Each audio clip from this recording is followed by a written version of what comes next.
Hello, South Africa. I've been complaining, but nobody wants to go listen to me. Because unless I come in a different accent, whether it's from Nigeria or France, maybe Portugal, perhaps I can come to you sounding like an Australian or an Englishman, maybe you listen.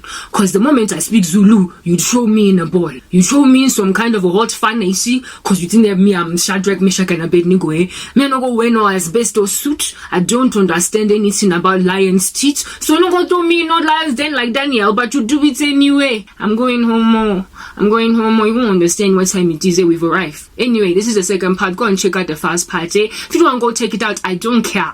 At the end of the day, I'm going to give you information until such time that tribulation happens, so you can go and survive it. It's over with you. So you know just been like Gehenna. 4 hour podcast, me are riding it out. It's the last hour, I know. I didn't even know it was going to be 4 hours. I was expecting 2 hours. After 2 hour go, I'm expecting light again, camera action. Next thing, there's no power. What to do? No, South Africa, I'm sorry, we're not doing this. 4 hour podcast, and yet y'all be thinking that you cool. You be thinking you is alright. You be thinking you be chilling in a hammock swinging. You be thinking that your name is Duck, like Doubly Duck or Sha'in. You is a cartoon. Like everybody be shooting you, and all that comes out of your head is a star. But you don't actually die. They see you not die, South Africa, from all of these bullet wounds all up in your chest. With these like random bandits running these streets, that's what's good, but they call themselves officials of the government. That's your problem. You think you's alright. I had some dude diss me on Facebook, and I'm like, how you wanna go diss me when you are the disabled one here out here in these streets?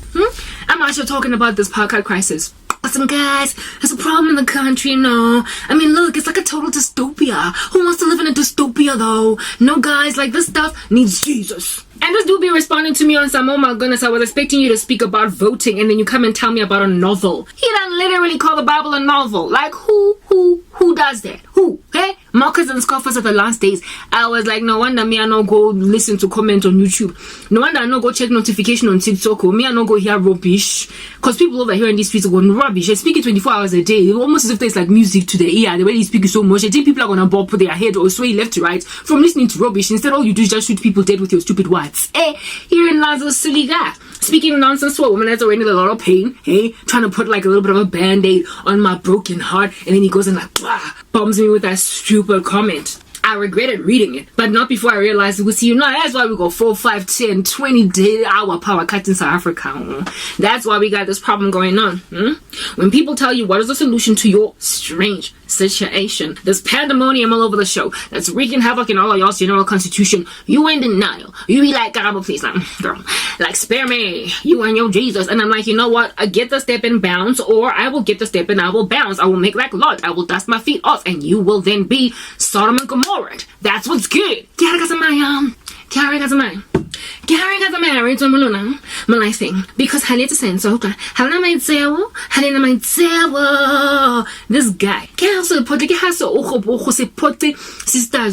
I'm like, no, brother, why you go diss me? Don't you see I'm already dissed? My entire life is a massive diss. I am just a big fat giant roast. Everybody roast me, they pass the roast. I don't go past any roast show. Everybody just diss me, and you go and diss me extra. Can you add more insults to my injury? What is your problem, brother?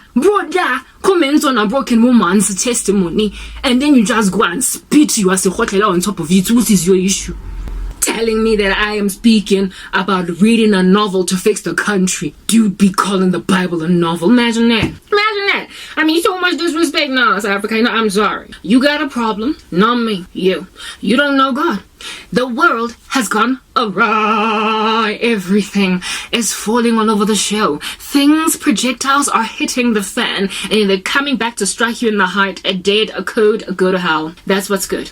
That is what is happening. And then somebody tells me, oh my goodness, just when I was lingering on you for a very long amount of time because I thought you were like a total activist speaking about how we need to vote better to take the ANC out of power, you then tell me about some novel. And I'm like, but I'm 38 counting in years a history lesson as an airport. It's a history lesson and like as in plum. And I might say, this one you will listen to, because at the end of the day, you wait for me to get to the end before you diss me. So my man, 38 born in 1984 nama lifeng tail end of apartheid nna ke motho go bona grand shapo apartheid regime e exit nna se kile ka thoka ko tear gaseng wa nkutlo se kile ka balega nna dithunya ko molapo ne tshwantse nna se kile mo lifeng ka bona di black on black violence ko Merafi station nna ke motho go experience ke la bona ke motho go ba dana ke shebe television le nggono ka ga ba etsa Truth and Reconciliation Commission gane ke lenteng so wena wa go ba le 22 or 23 wa go tella dump yo stuzo nna mo metring ya menasa e rena ke go bontsha grand shapo re di etsang akere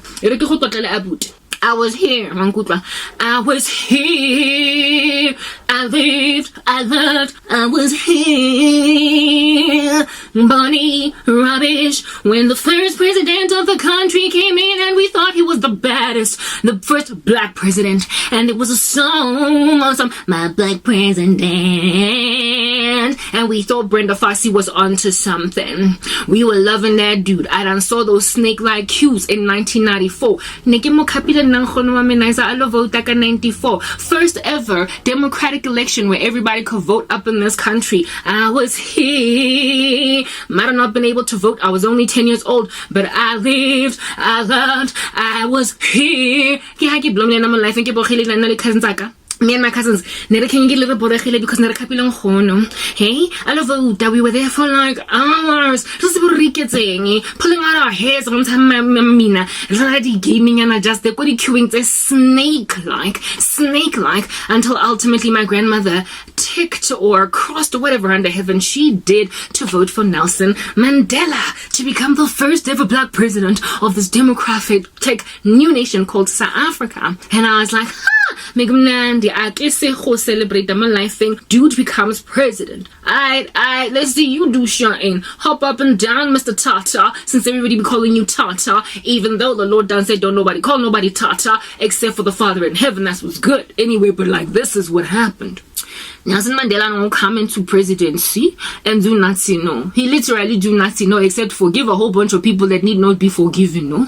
And they got away with money, they got away with evil, they went and squandered a whole bunch of money and then said, we don't know what happened to it, except they pocketed it. Okay, that's what's good. So they pay the oppressive regime's people to stay wealthy, and then they take like random buffoons and put them in positions of honor, having never been trained how to do life, how to do presidency, or even how to do government, following which they came up with all these laws all over the world, somewhere over the rainbow. There were all these laws that they came up with. Lovely.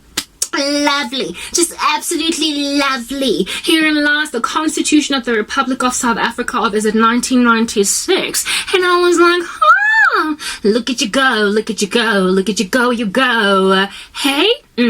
Gave everybody rights and said that everybody has a right to do everything, and then everybody was like, yeah, we got a right to do everything, man. Thank you, Mandela. You that dude. You've arrived. Thank you, man. And then he became a world famous Okie. Don't nobody dislike him. Everybody still thinks he's the baddest dude in the game. Naomi Campbell be thinking it's her granddaddy. Like, don't nobody speak a negative thing about Nelson Mandela. Except this is what he brought into this country, alright? First of all, TRC, total disaster. Secondly, BEE laws that are still gnawing away at the toes of unfortunate white people in this country. And all that they did, I mean, goodness, if you are going to be retributing, if you are going to be recalibrating scales, if you are going to be giving justice to people, the first thing you need to do is incarcerate whoever is in dire need of being incarcerated. Alright, the Bible says that a child that is not disciplined becomes an abomination to the parents out here in these streets. And so if somebody runs rampant with no justice being served and you just give them a slap on the wrist, it always bears horrific consequences in the end.